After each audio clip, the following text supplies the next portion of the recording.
Okay. I was born in Denver, Colorado, September 21st, 1907. Your father was born in Ivor, South Carolina, on November the 20th in 1905.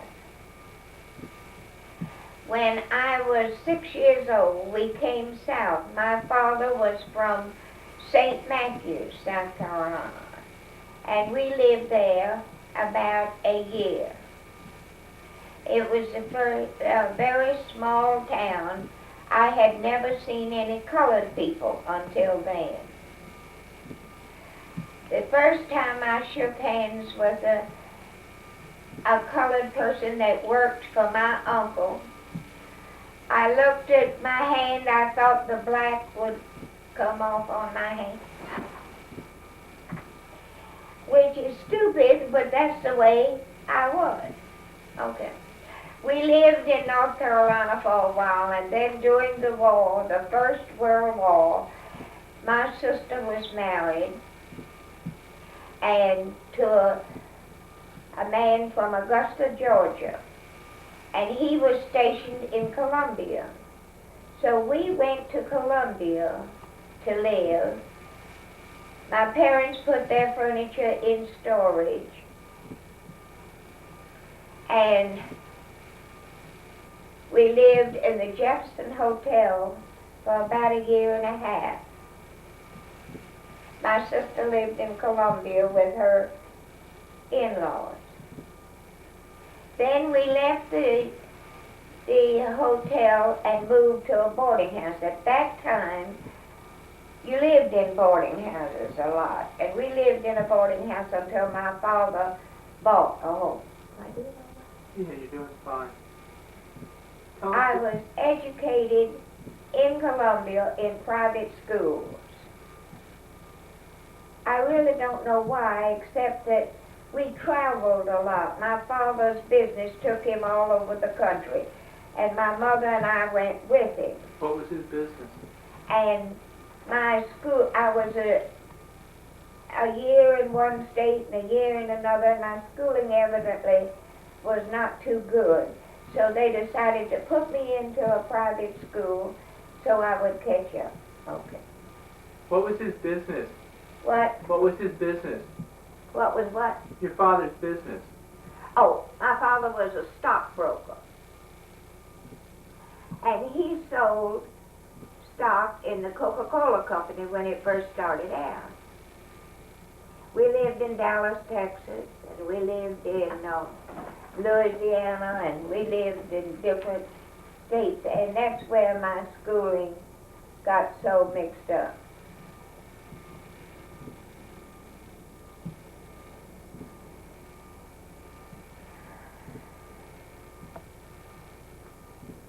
My mother was killed in an automobile accident in Washington, D.C. Her people lived in Washington.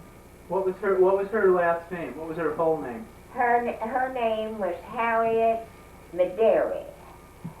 Harriet Gibbons Medary. Her last name was Medary, Medary, which is French. It's an English pronunciation of a French word. I think I'm right. Her ancestors were from Alsace-Lorraine, which sometimes belongs to the French and sometimes to the German. It's a little small country between. Okay. What else? What did she look like?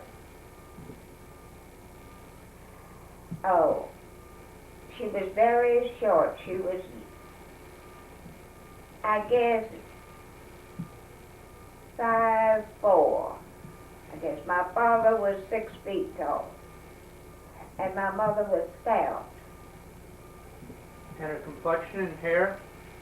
Well, she had brown hair, and then it turned gray. My father was red-headed.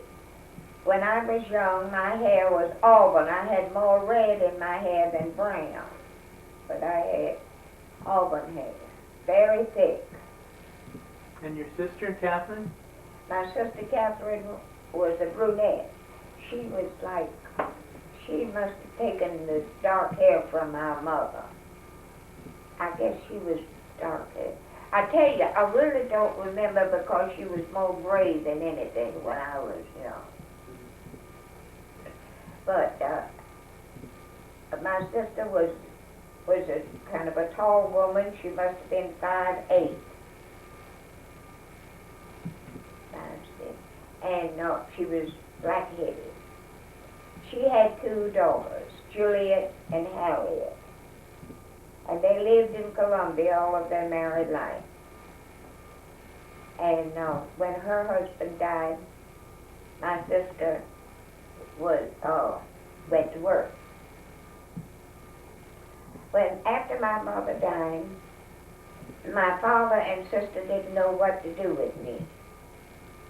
They sent me to, my father sent me to college for a while. I didn't like it. So then... What didn't you like about it? Well, I just didn't like... I tell you, I had been reared in a very protective environment. I was never allowed friends. No one was ever good enough for me. My mother was a snob. And my mother was an intellectual. And what do you mean? I guess I look back and she must have been a snob because no one was ever good enough for me I never had any friends, never had any real good friends. If her friends had children, I was allowed to maybe go to the show with them or go with my mother to visit. But I never had a close friend. And I just, even in the schools, if I made friends and brought them home, my mother, I never saw them again. My mother didn't treat them nice.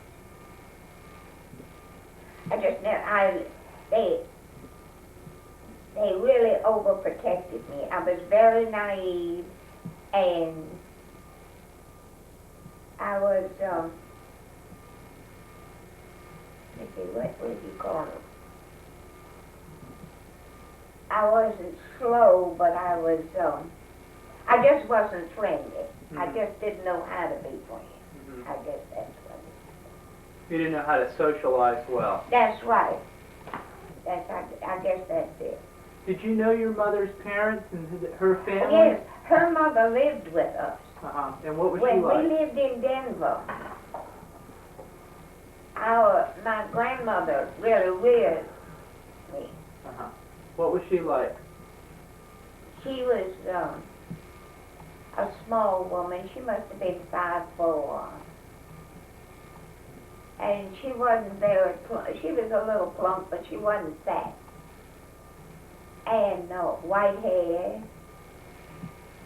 I don't remember her too well, but I do know that she reared me because when we lived in Colorado, my mother was very social. We had a butler and a housekeeper and several maids. We had a large house. But I was more in contact with my grandmother than I was with my mother. And she lived with us for years. After my father, we'd jump in from one thing to the other. Is that all right? I think it is. But anyway, when my father bought our house, the house for us in Columbia, on Wheat Street in Shandon, suburb of Columbia. My grandmother lived with us for a while, and then my mother's sister, who lived in Washington, D.C., came down and got her mother and took my grandmother back with her. What was your grandmother's name? Elizabeth. I was named for her. Elizabeth Medeiros. I don't know. And had she been in the had her family been in the country?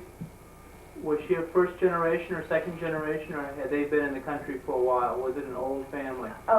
I think that she was that must have been second generation. I don't know where her people came from. Her husband is the one that came from Alsace-Lorraine. Uh-huh. And he was, I think they were both second generation. Did you know your grandfather? No. No. I may have known him, but I was a bit too small to remember him. Mm-hmm. Because they both lived with us in Denver. Mm-hmm. But I don't remember him at all. I remember that my grandmother took care of me. And she went to live in Washington. My father was working in Augusta, Georgia. My mother and I lived in Columbia for a year. My mother was ill. I don't know what the trouble was. She was subject to migraine headaches. She had these migraine headaches all of her life, I guess. I mean, adult life. Because I remember when I would come home from school, someone would tell me that she was in bed with a headache. I grew up with that. But she was ill for a year. And my father sent to France for some kind of medicine for her. I don't know what the trouble was. Nobody ever told me. Approximately what year was this? Well, I was still in high school. I must have been, because I was 18 when I finished high school, I guess. You were born in 1907? No, I was, this was when I was about 16 years old. And she was in bed for a year. So this was in the 20s? But This was in the 20s? I guess so, yes. And then she got well. As far as I know, of course, I was never told anything. But, and my sister would come over and take care of the house. But then my mother went to Augusta and stayed with my father.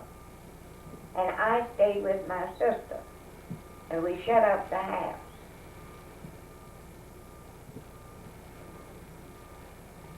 And but I'll go back a little bit. Okay.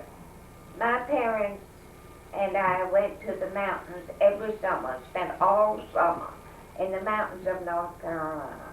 We stayed in Asheville one year at the Grove Park Inn. And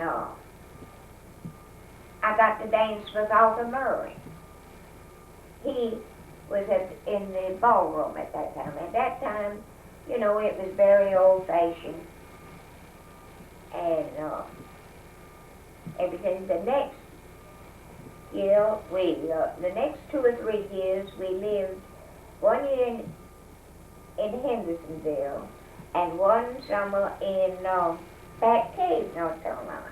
And my parents would take me to a pavilion near Back Cave that they had dances. I loved to dance. And they would sit in the car and wait for me, and I would dance with all the guys from North Carolina that hung around me. Uh-huh. And I just had such a good time because I loved to dance. But then we'll go on to, I finished high school. And as I say, my mother went to live in Augusta, spend the winter with my father in Augusta. and I lived with my sister. One Sunday, my sister had fixed dinner, and she needed some whipping cream. So her husband worked in a drugstore, and she and he went downtown to get the whipping cream. And the Western Union boy delivered 2 telegrams, one to me and one to my father. My telegram said, "Come at once, your mother is ill." I opened my father's telegram, and it said, "Come at once, Harriet has been killed." That was when we found out my mother had been killed. My aunt had bought a Dodge sedan, one of the first made with the glass enclosed sedan, and it was top heavy. And she was going down a hill, and it was raining, and she put on the brakes too fast, and it turned over in the ditch, and my mother was killed. My grandmother was sitting in the back seat and did not even have a bruise. How old were you? I guess I was 19, because I had finished high school.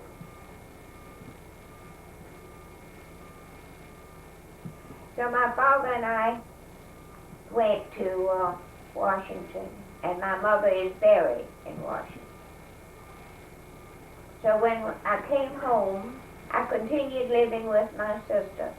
And as I said, they did not know what to do with me. So I went to Columbia College for a while, and I didn't like it. I could not adjust to the girls there. I was not accustomed to people. So then they decided I could go to business school. Well, that was all right. I did pretty good with that. In the meantime, I met this girl that lived a block and a half behind us. My sister and brother-in-law moved into our home and rented it from my father. They paid me the rent. That was my spending money. My father was living in New York at that time. Was he working on the stock exchange Yes, there? yes.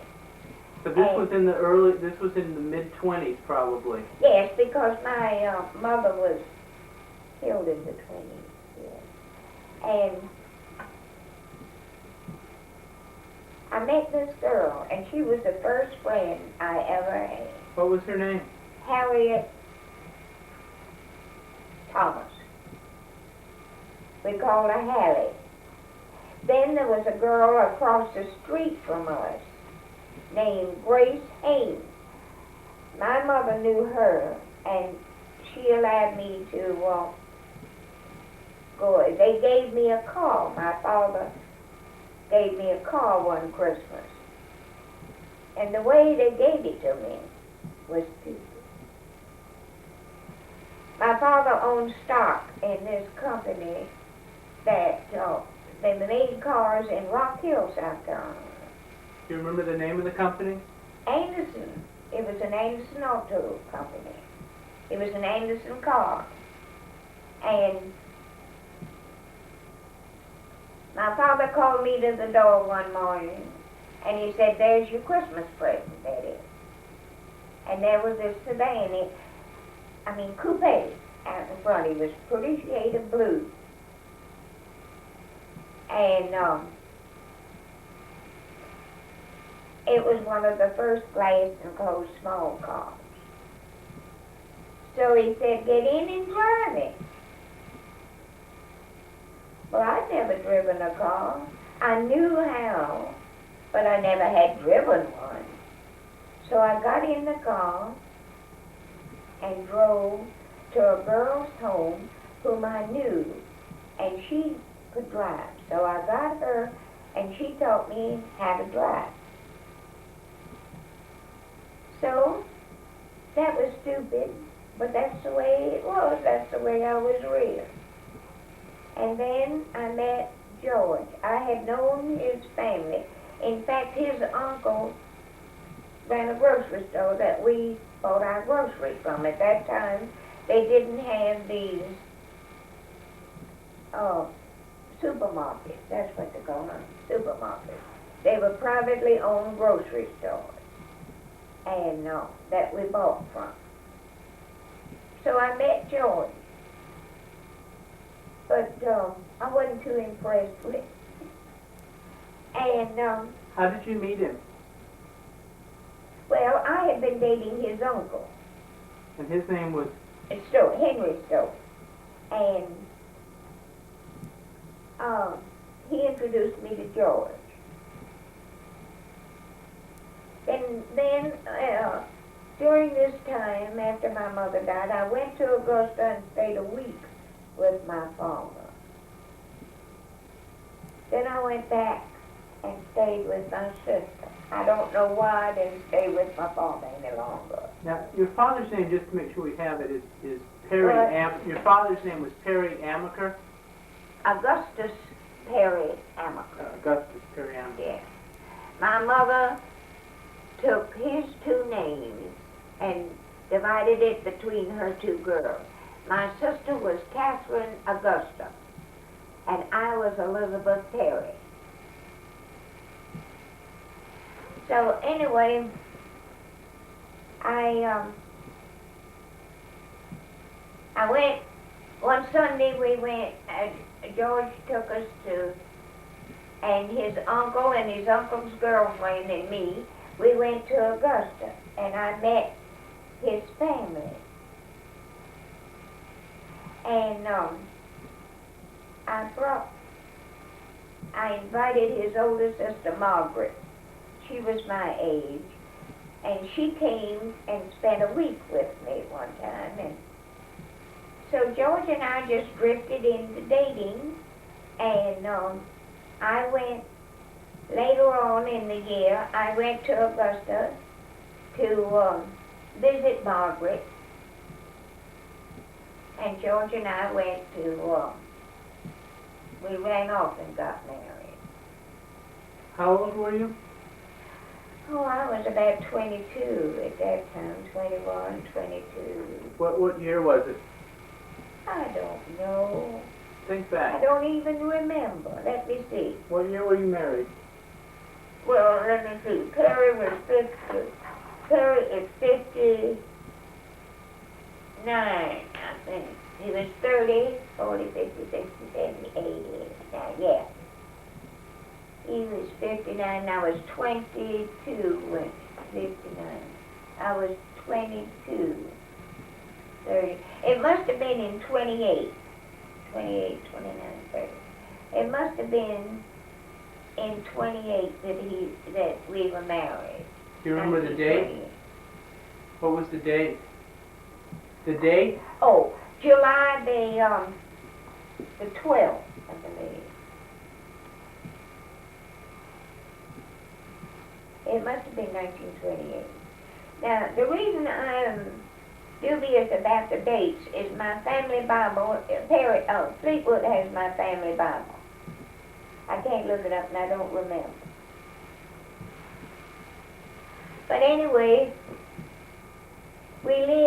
George was a very smart person. He went to the University of South Carolina and he went to Clemson. And he had a good brain, but there was a flaw in him.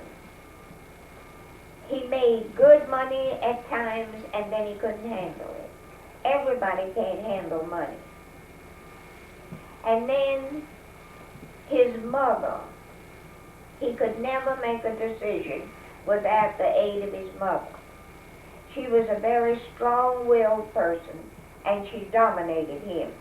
She left her other children to rear themselves, and she devoted all the time to George. Where was he in the birth order? What? Where was he in the birth order? Oh, he was the oldest. He was the oldest? Yes.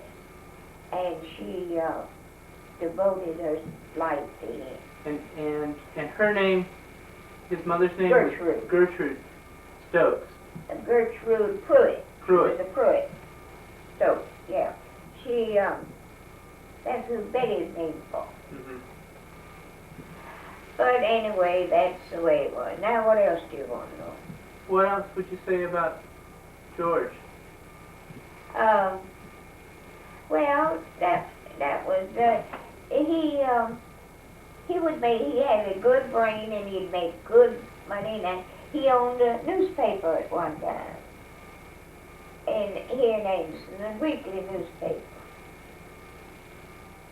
Well, the reason we came to Anderson was that George was working at the Anderson Independent newspaper for Wilton Hall, who at that time owned the newspaper, and Wilton was a very prominent man in South Carolina. He owned half of South Carolina, politically. Anyway, George was fired from there. He did real good for a while, and then he went haywire. And then several men in town backed him, and he started this newspaper. What was the name of it?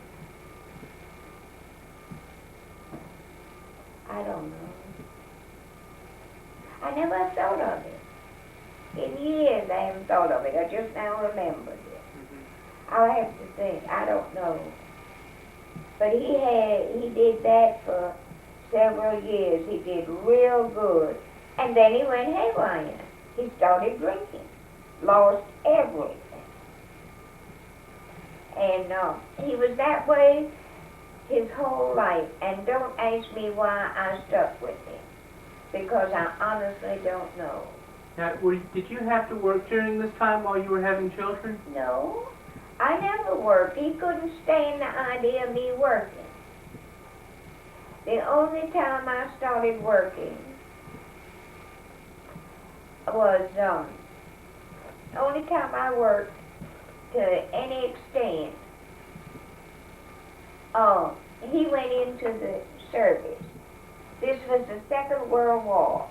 Everybody was going in, was volunteering. We lived in York, South Carolina at that time.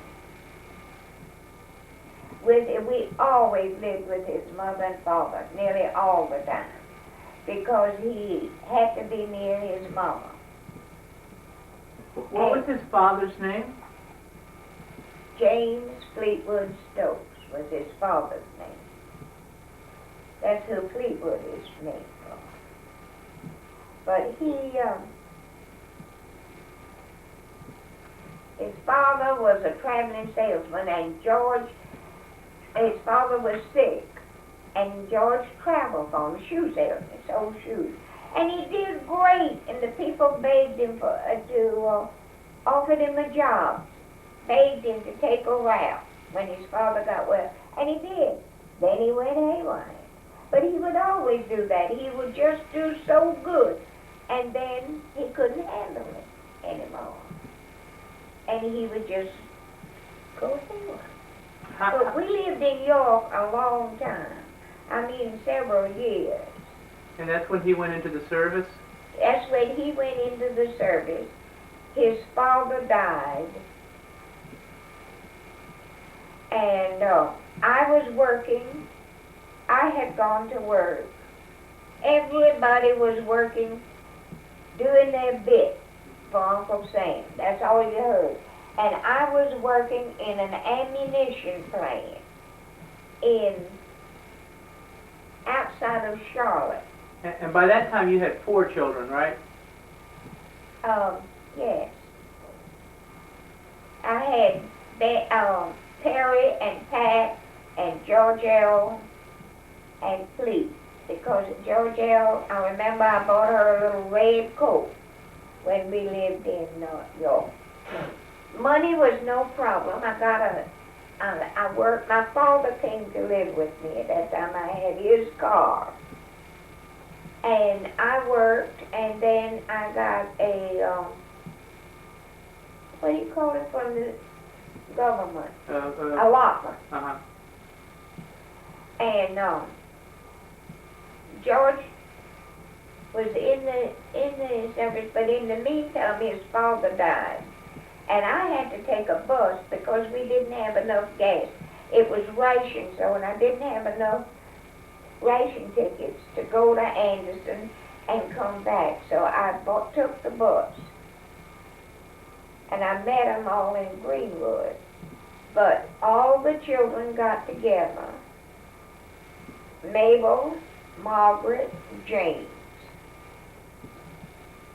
George didn't come home, but I was there representing. They got together and decided they would pay their father's funeral expenses. So Mama could have the insurance. So Mother Stokes could have the insurance. As it turned out, I was the only one that paid. Now Margaret's husband was he was managing editor of the Augusta Chronicle. They were doing real good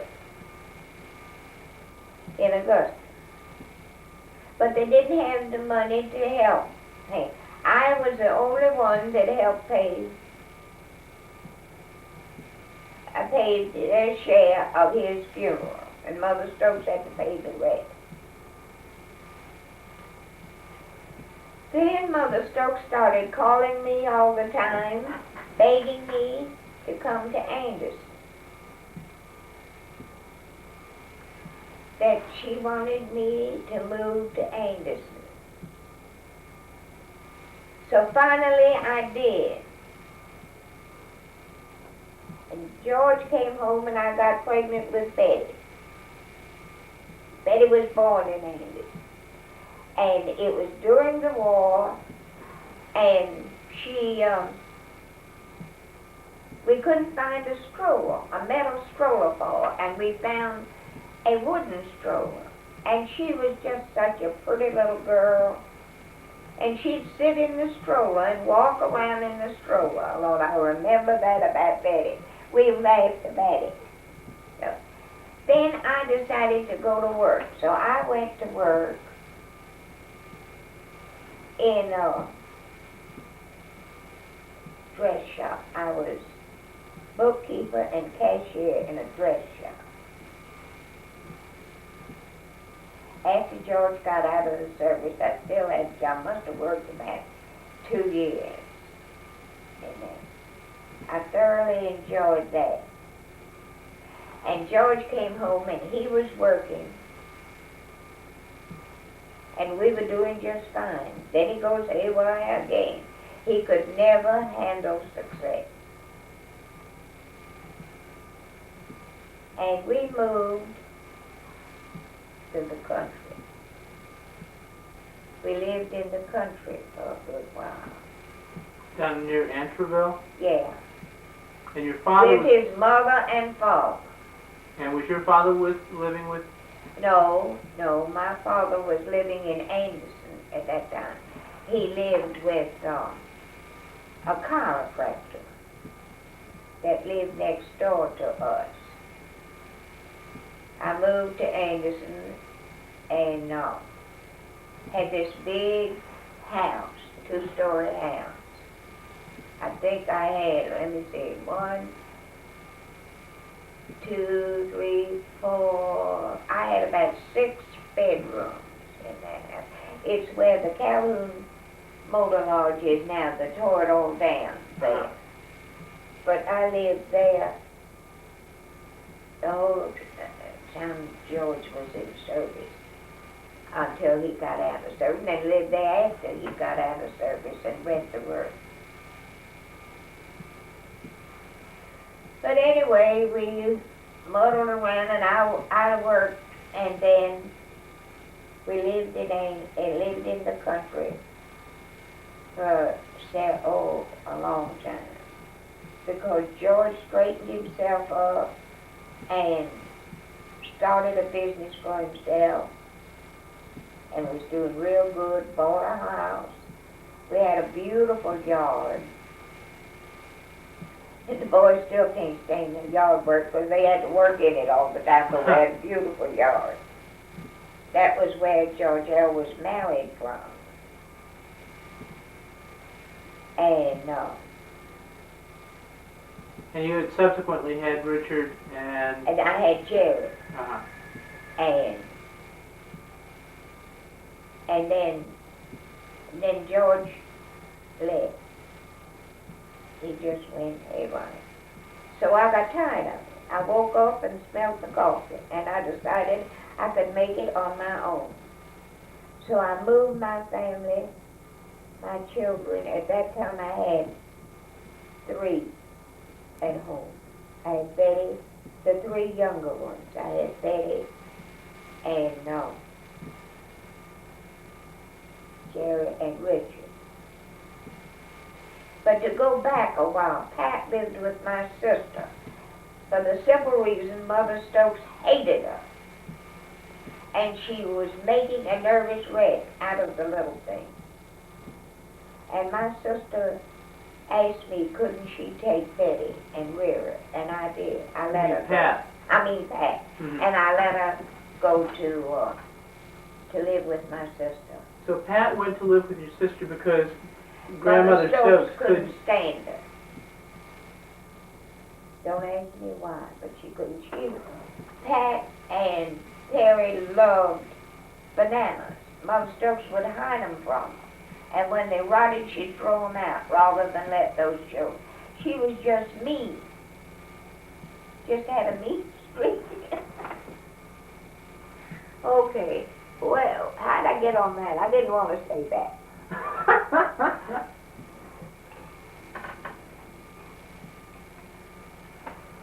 But anyway, to go back, I moved.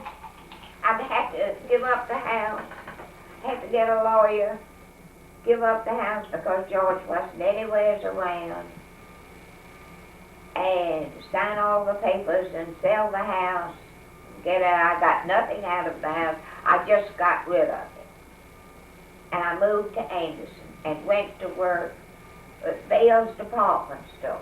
When they opened, Bale's opened as a chain store. I forgot the name of that chain. Anyway, I got a job. They hired everybody in the world. And I got a job there. And then I was fired.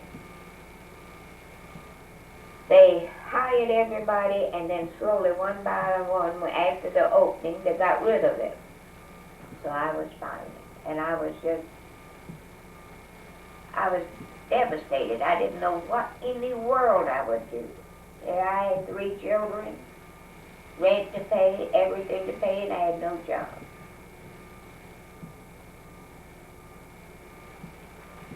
And a friend of mine came and told me that there was a job open at Gallenfeld.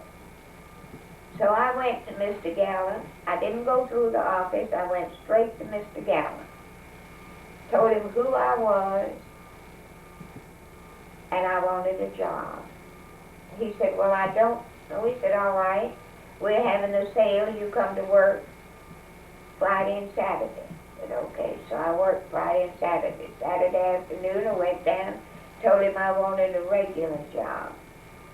He said, I don't have an opening. I said, yes, you do. There's a woman leaving in lingerie. He said, I forgot about that. All right, Miss Stokes, you come to work Monday. He said, do you have any reference? I said, yes. Do you know Wilson Hall?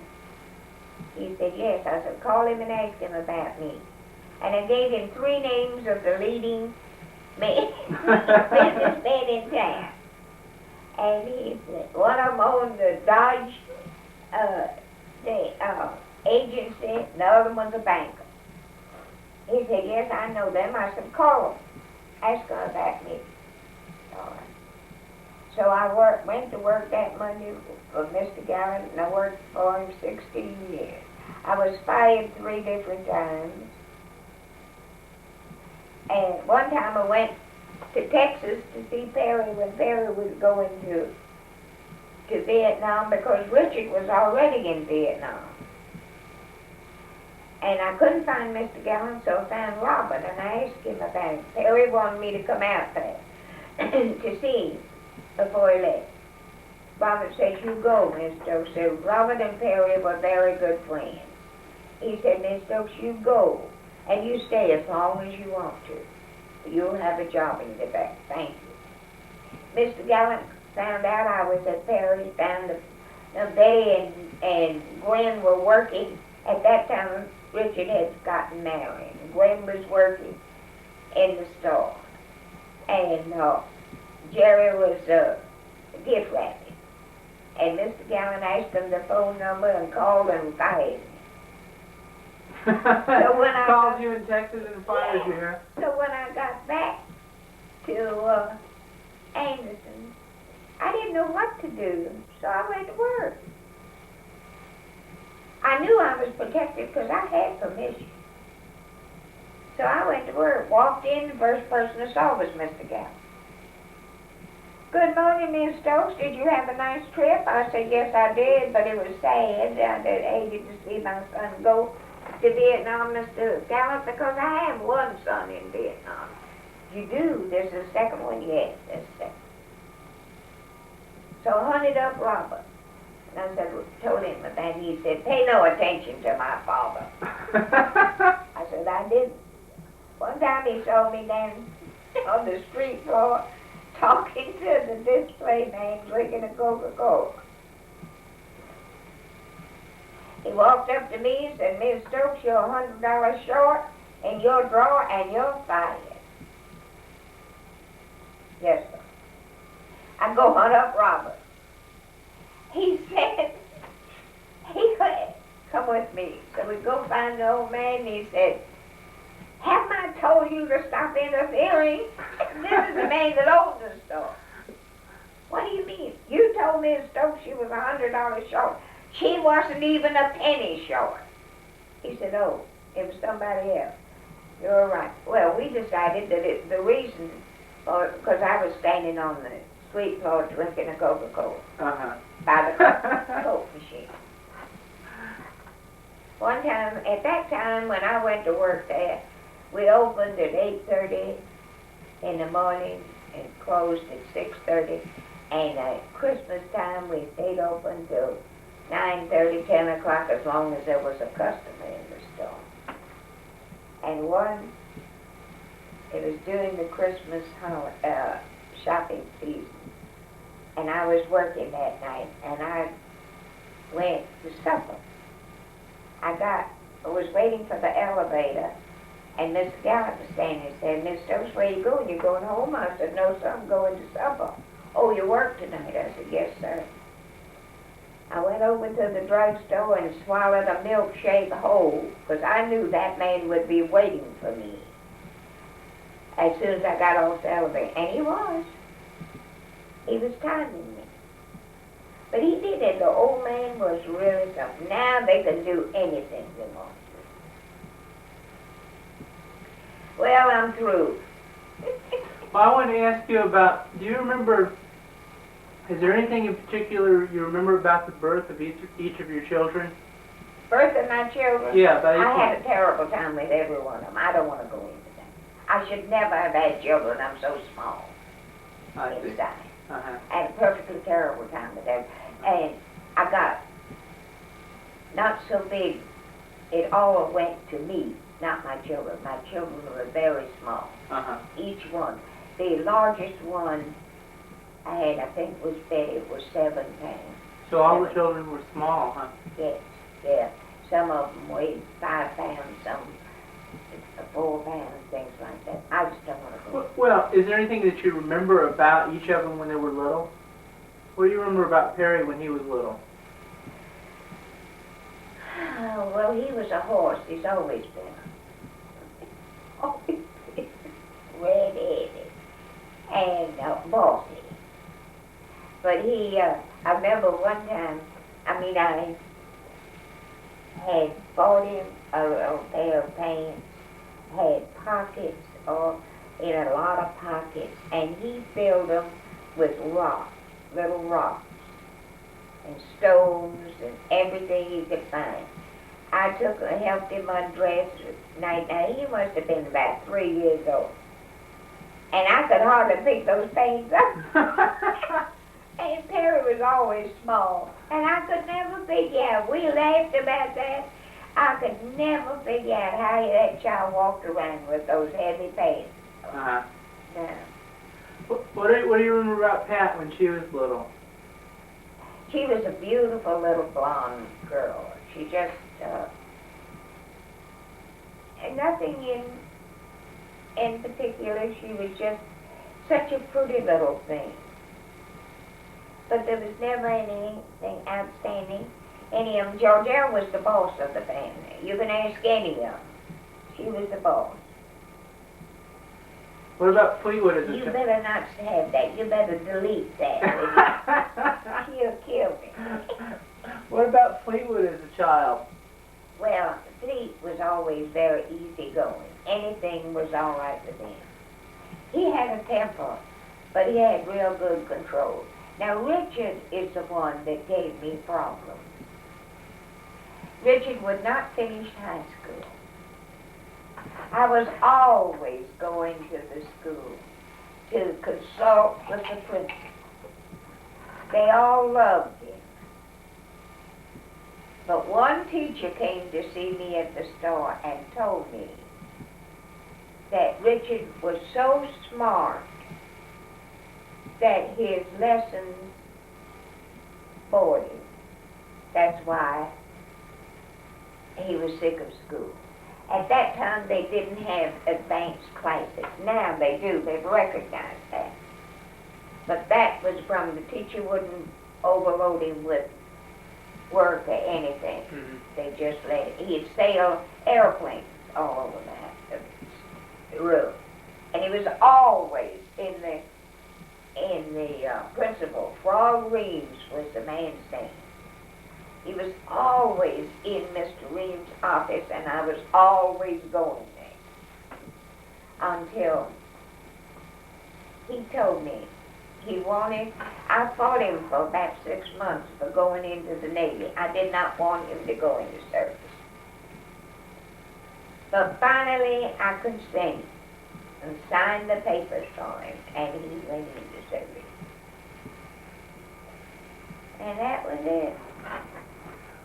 What about Betty? What do you remember about her as a child? Well, Betty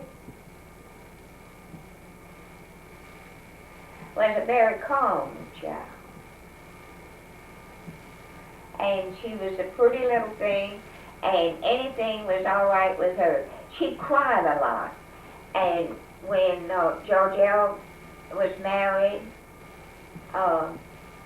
Betty went into the basement and cried and cried and cried. Somebody came and told me Betty had gone and she was in the wedding. Richard was the only one of the children that was not in Georgette and Douglas's wedding, and Richard has never forgiven me. But it was just happened like that.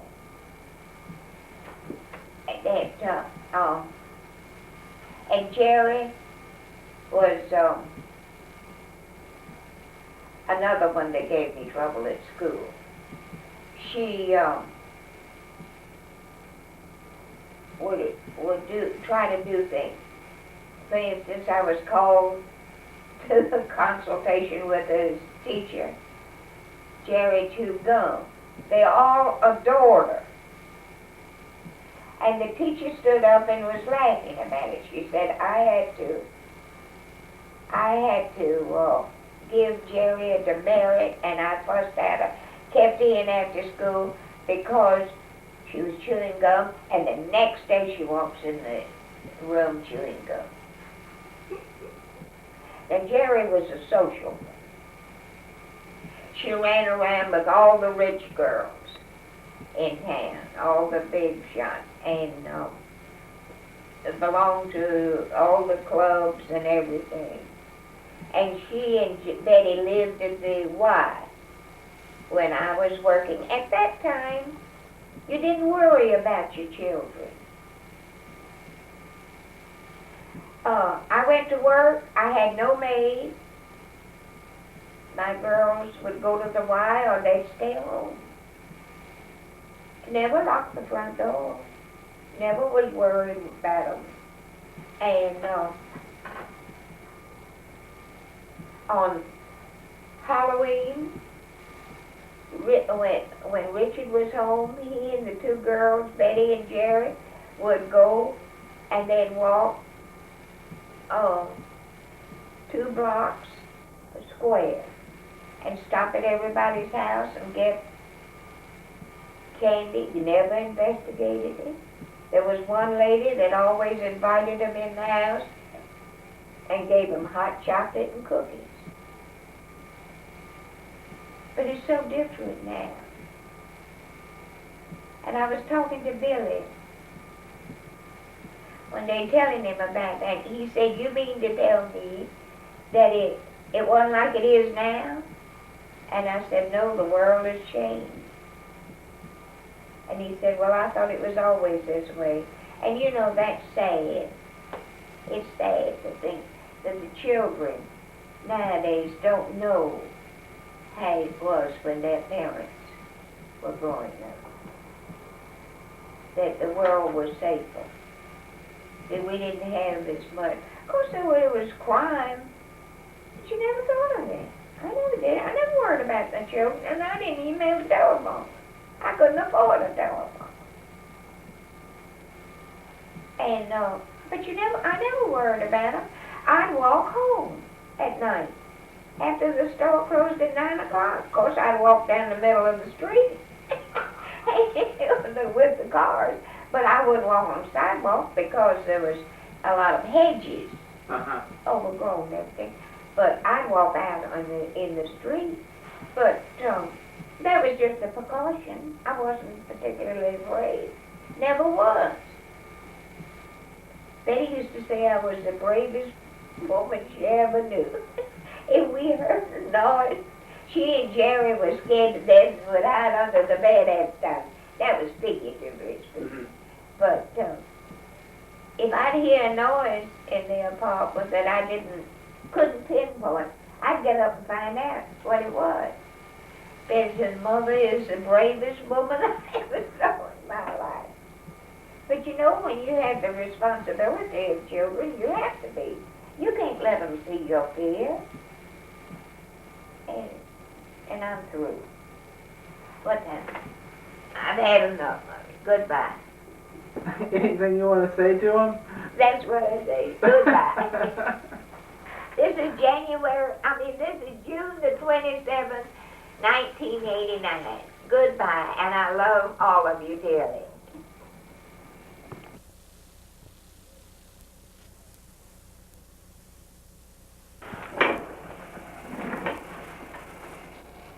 What you're about to see is a videotape that I made this summer.